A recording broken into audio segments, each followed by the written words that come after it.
Okay. All right. So Yud Aleph Isha Nasasi b'Medina Sayam Hare Ki Zo. So a man comes back from overseas. So this kind of follows on the same sort of logical track as the previous Mishnah, except in that case he left with his wife. So we already knew that who his wife was. Now he comes back from overseas and he says, "I got married overseas.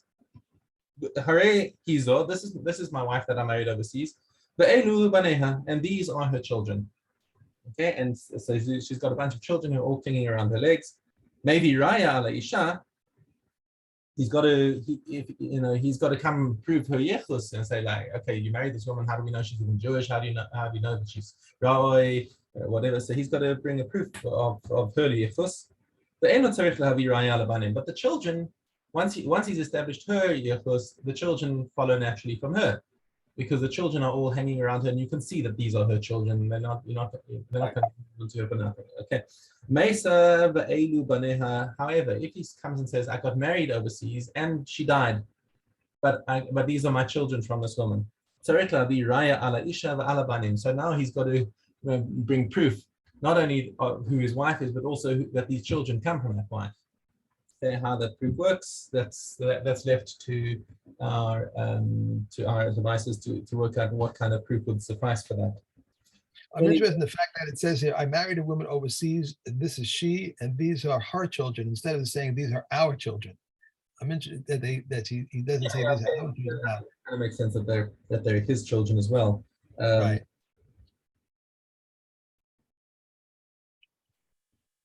And even when she says she died and these are her children. Now that you say that, it's not 100% clear.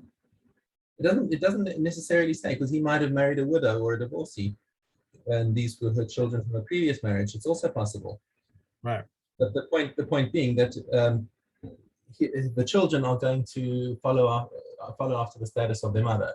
Right. Unless he's trying to say that the children are kohanim or something like that, and you want to say, okay, well, I'm a kohen and these are my children. But if he's saying that if they want to come and claim that they're from her previous marriage and they're kohanim, okay, then they're going to have to bring a raya on that. Of course, that's a separate thing.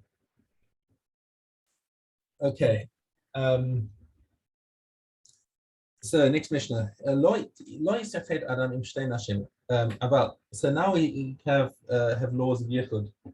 Okay, a man may not go into yichud with two women. In fact, halach is any number of women, even if they're kosher women, because we have this concern that women can be frivolous and not and sort of cover up for each other if one of them decides that they want to commit an avera. But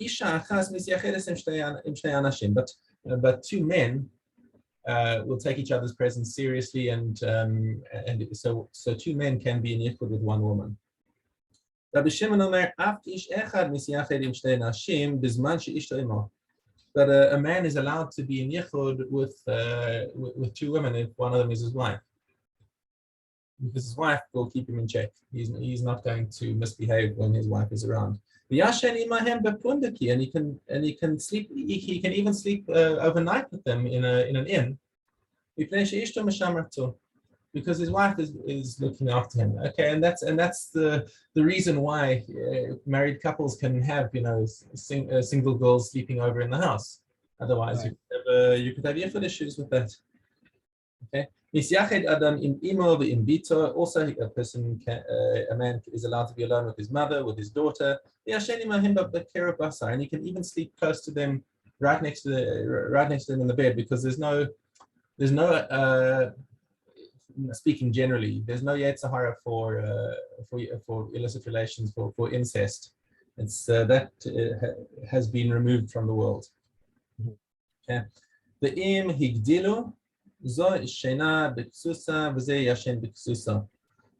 if they are grown, then it's right. Previously, we were talking about even with when his daughter, they could even sleep without any clothes on in the bed.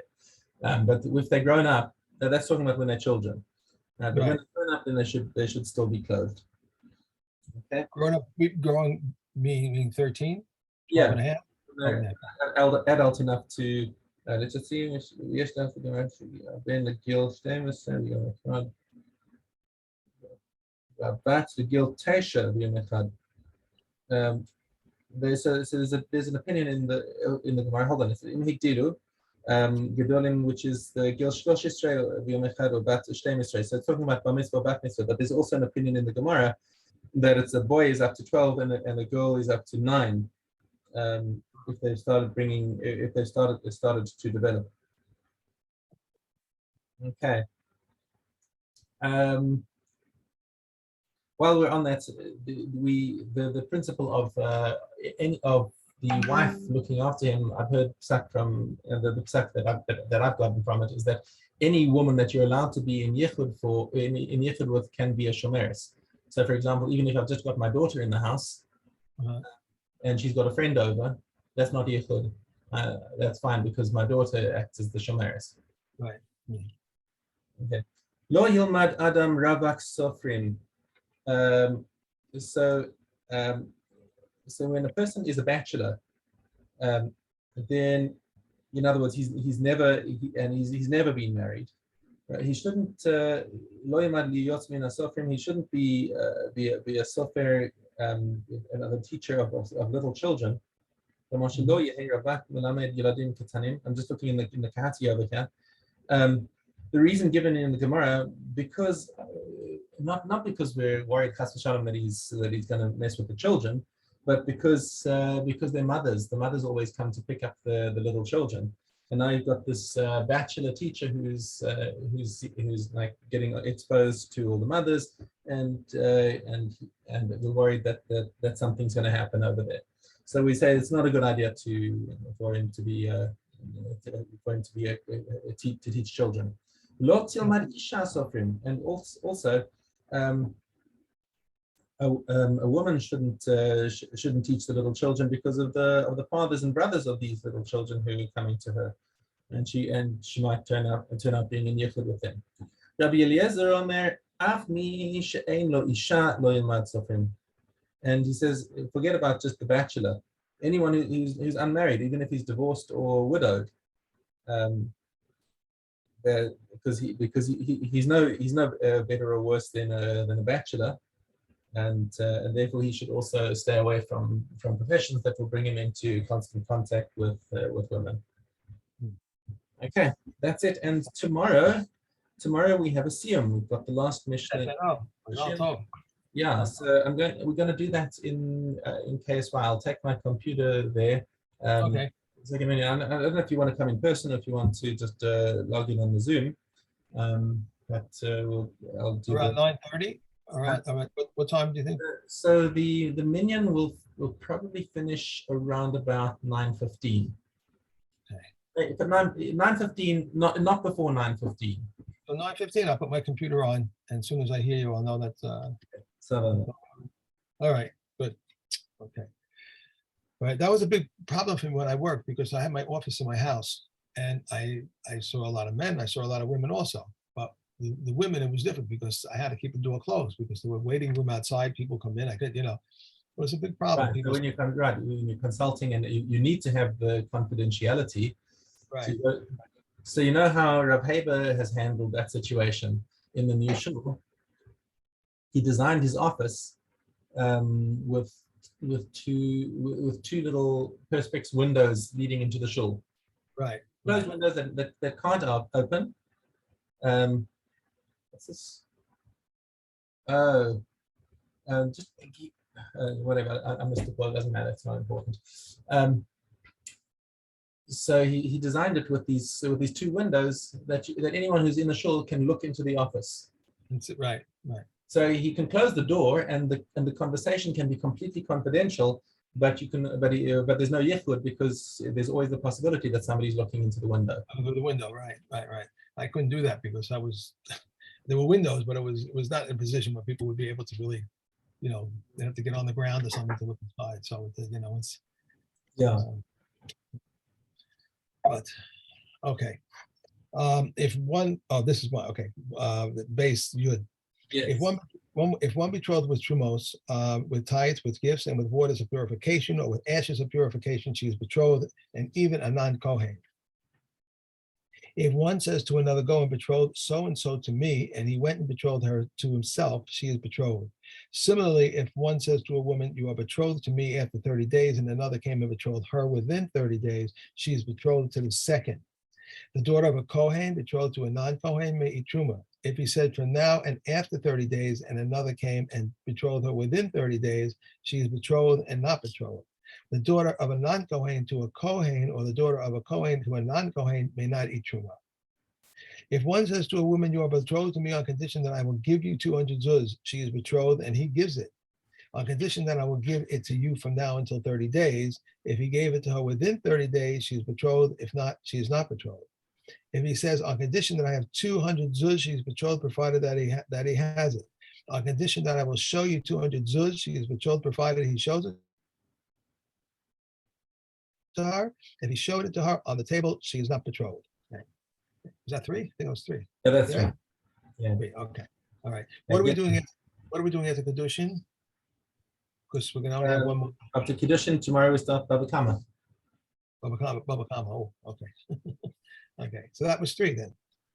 Yeah. Oh, Get in Aleph Hey. Okay. Here we go.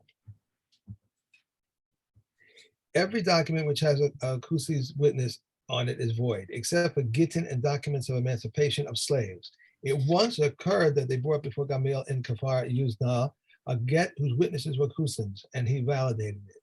All documents which were processed in Gentile courts, although the signatories are Gentiles, are valid, except for Gittin and documents of emancipation of slaves.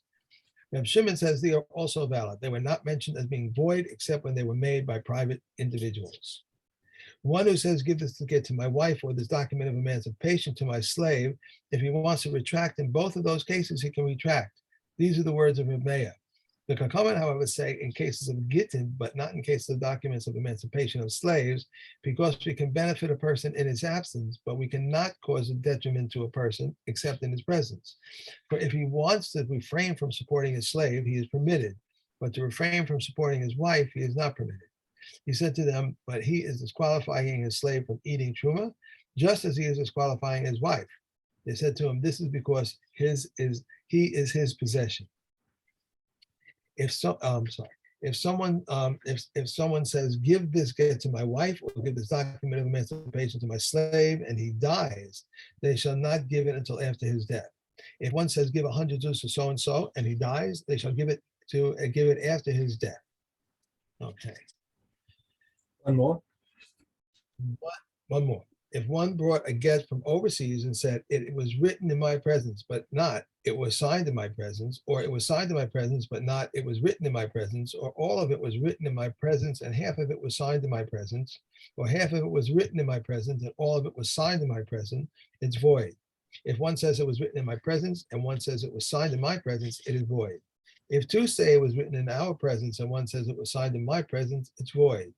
If Yehuda, however, validates it, and if one says it was written in my presence and two say it was signed in our presence, it's valid. Okay. The Tzibos Zayin Vav. Okay. And these are divorced without a ketubah. One who transgresses the law of Moses or Jewish practice. Now, what is the law of Moses? If she feeds him food that is not tied, has relations with him when she is a menstruant, does not separate kala or vows, and does not keep her vows. Now, what is Jewish practice? If she goes outside with her hair uncovered, or if she spins in the street, or if she talks with every man. Abba Shaul says also if she curses his parents in his presence, but Tarfon says also if she is a loudmouth woman. Now, what is a loudmouth woman? One who speaks in her house and her neighbors hear her voice. If one betroths a woman on the condition that she is not under any vows, and it is found that she is under vows, she is not betrothed. If he married her without making any stipulations, and it is found that she is under vows, she may be divorced without a ketubah. If he betrothed her on the condition that she has no bodily defects, and such defects were found upon her, she is not betrothed. If he married her without making any stipulations, and bodily defects were found upon her, she may be divorced without a ketubah, and all bodily defects that disqualify Kohanim, all those disqualify women. If bodily effects were upon her while she was still in her father's house, the father must bring proof that these effects came about after she was betrothed and that his misfortune had caused it. If she entered the husband's authority, the husband must bring proof that she had these effects before she was betrothed and that his acquisition was made in error. These are the words of Rav Meir. The comment, however, say when does this apply? In the case of hidden defects. But in either case of exposed defects, he cannot make a claim. But if there's a bathhouse in that city, even in the case of hidden defects, he cannot make a claim because he examines her through his female relatives. Okay? Okay. Ervin. Reb Eliezer says if Yom Tov adjoins the Sabbath, either before it or after it, a person may make two Erevin and declare, my Erev for the first is to the east and the second to the west. For the first to the west and for the second to the east. My Erev is for the first, but for the second I am as to my townspeople. Or my Erev is for the second, and for the first I am as my townspeople. Both the sages say he makes an Erev in one direction. He makes no Erev at all, whether he makes an Erev for both days or he makes no Erev at all. However, how should one proceed? He should take it on the first and stay with it until nightfall, and then take it and go. On the second, he should stay with it until nightfall, then eat it. Thus, he benefits in his walking area and he benefits in his Erev. If it was eaten on the first, the Erev is valid for the first, but the Erev is not valid for the second. Reb Eliezer says, so you agree with me that there are two periods of holiness. Reb Yehuda says, if before Rosh Hashanah there was a concern lest Elul be full, a person make two Erevin and declare, my Erev for the first is to the east and the second to the west. For the first to the west, for the second to the east. My Erev is for the first, but for the second, I am as my town people. Well, my Erev is for the second, and for the first, I am as my town people, but the incumbent did not agree with him. Additionally, Rabbi Yehuda said a person may stipulate on a condition concerning a basket on the first day of Yom Tov and eat it on the second. And also an egg laid on the first may be eaten on the second, but the incumbent did not agree with it. Okay. And also Ches, yeah. Ches. Yeah. Rabbi Yosef ben Harkinis says Not Rabbi Yehuda. Oh, sorry, that was Ches that you just did. I beg your pardon. Yes. Reb Yosef ben Harkinis says No, we don't need test. That was three already. Oh, three, that's right. I was switched off there. I was looking quickly for Reb Yehuda, but I didn't see. Okay. Hey, Bob. If a wave that became separated consisted of 40 saw and it fell on a person or on utensils, they become tahor. In any place that contains 40 saw, one can immerse one's himself and one can immerse things. Hence, one may immerse things in pits or in bitches or in a donkey that is mingled in the countryside. Beis Shammai says one may immerse things in a river that flows down a mountain. Beis Hillel says one may not immerse anything therein. They agree, however, that one may make an enclosure with utensils and immerse himself therein, but the utensils themselves used to make the enclosure are not deemed as immersed. Any water that mingles like a mikveh is like a mikveh. In the case of holes or in a cave or cracks in the cave, one may immerse something in them, however they are. But in the case of a dugout under a cave, one may not immerse anything in it unless there is an opening the size of a water skin tube.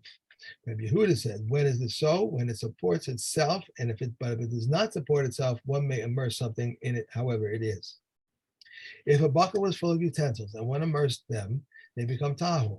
But if he did not need to immerse it, then the waters are not considered mingled unless they mingle as much as the size of a water skin tube. And that's it.